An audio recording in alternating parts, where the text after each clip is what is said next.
God. Ask God.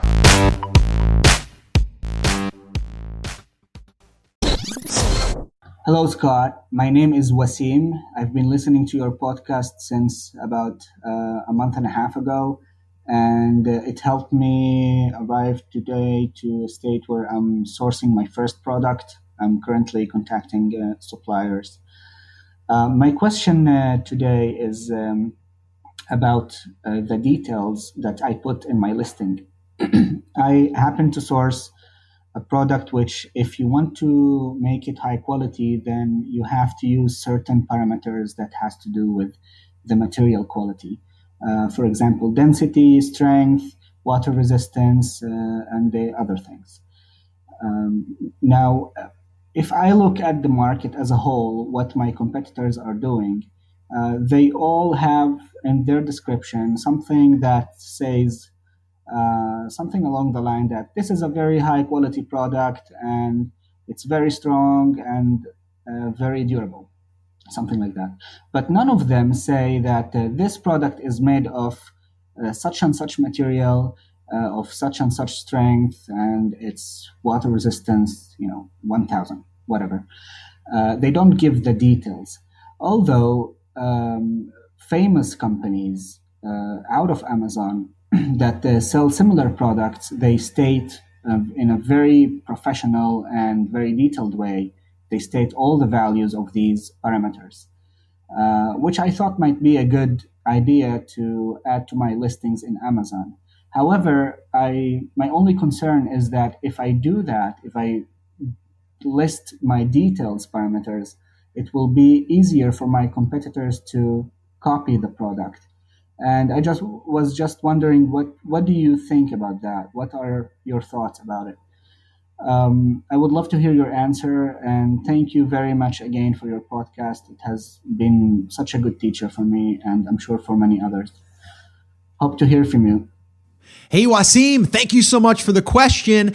And this is a good question, and I'm excited to answer it. So this is my thoughts, okay? These are my thoughts on this particular question. And basically what you're saying is like, listen, a lot of the big brands, right? The big players, the Sonys, the bigger brands, right? They're all putting in these details. You make it sound like it's more professional, right? Because, they have these really like great descriptions of the benefits and the features, but more of the features than the benefits maybe. And that's cool. Like that's good, right? And your concern was, well, if I do that, which I think I can do, people are going to see that and they're going to think I'm a big brand, or they're going to be able to say, oh, wow, this product has all of these cool features.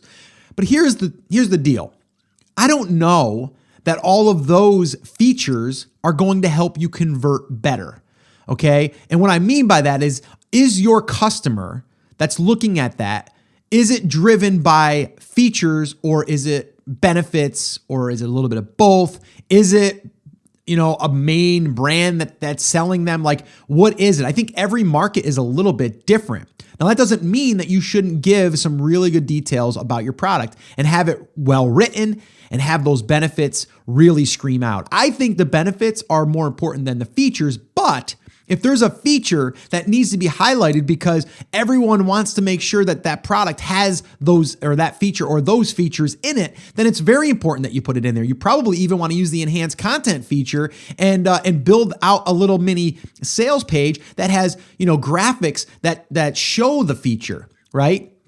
So I think it's not like a one size fits all. I think it's going to depend on the market. If you have a market that's really like technical and they're looking at all the technical things, the specs and all that stuff, then yes. But if you're just talking about the average everyday user that's just, buying their stainless steel garlic press, they may not be concerned that it's made with this certain, tempered, or I don't even know if that's a thing. You know what I mean? Like if there's a certain, type of steel that it's made with a certain amount of pressure force that's been tested in these certain laboratories. Like, I don't know if that's important, right? I don't think it is to the average user. I just want something that's going to last, right? I want something that's going to do the job, right? But if you have an audience, and that would to me, an engineer, if engineers are listening, you guys know what I mean. If you guys are really like looking at the specs and, how much pressure can this thing, absorb or give off or whatever, right? Like what can it do? Like that may be important to that user, right? Or maybe if it's someone that's selling, a speaker, it's a certain type of winding on the, I don't even know if I'm talking about this stuff correctly, guys, but you know what I'm saying? Like the coil might be a certain type of copper or whatever, right? Like to me, that stuff doesn't matter to me if I'm buying a speaker. I just want to know that it sounds good. It's got maybe some good bass. It's got, it's not tinny. Like those are the things and I'd be reading the reviews to see what other people are saying, right? And then I'd probably want to go over to a YouTube channel and I'd want to hear it. I'd want to see a review on it. So you see how like every product's going to be a little bit different. If you have some of those features, then yes, add them in, or the benefits, put them in there. I think also the more that you put in there about different aspects of your product will also help you for optimization as far as like going after these long tail keywords. I think that also will help you. Now, you brought up an interesting point and you said, if I put these things in here and my competitor sees this stuff, they're just going to be able to copy me.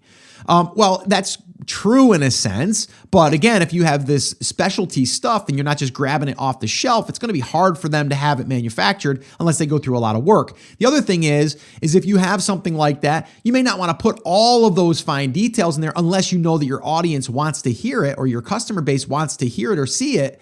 Then you might not need to put it in there. But again, I probably wouldn't be thinking along the lines of, if this is something that I'm making better and it's going to be a little bit harder to make, then I would want to put it out there because I want people to know that I put a little bit more work into it.